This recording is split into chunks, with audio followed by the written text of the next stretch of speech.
My name is Ron Lawrence. I am a resident of Essex. I'm here to speak out against legalization. I'm a father of three. They're all adults at this point, but thankfully we seem to have navigated through the whole high school experience, and as far as we know, no serious abuse gone on there. So, but it was definitely a challenge the whole time.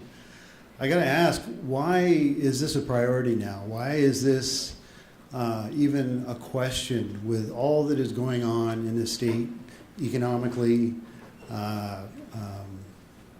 Why we're spending the time on legalizing marijuana? It's not a social justice issue.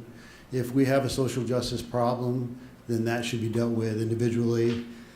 I find it hard to believe that we've highlighted a problem with opiate addiction, and we want to prevent, the growth of that kind of problem. Why we would open the door with something that is potentially going to contribute to that. And I really hope, but I fear, that the reason this is coming up is largely a financial one. And I hope that our legislature doesn't consider this because they see it as a new source of revenue.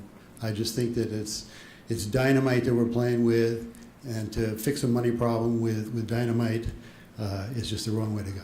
Thanks. Hi, my name is Sue Furman, and I live in Essex Junction. And I am a nurse, and a retired nurse and a retired certified nurse midwife. And I am speaking in favor of this legislation.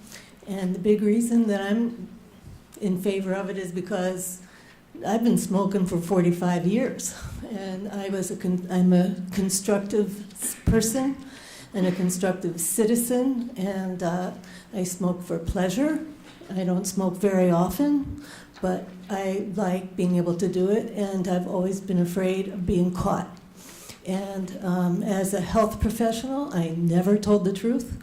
And I want to address the data question, because you're never going to get any kind of real information until it's decriminalized, because people will lose their jobs, and people will lose their health insurance, and people will lose a lot of things because there's a lot of bias against people who smoke marijuana. And it's definitely different from painkillers, it's definitely different from heroin, and it's different from alcohol, and it's different in its consequences. But we will never really know the truth about marijuana until we decriminalize it, and then we can begin to collect accurate data.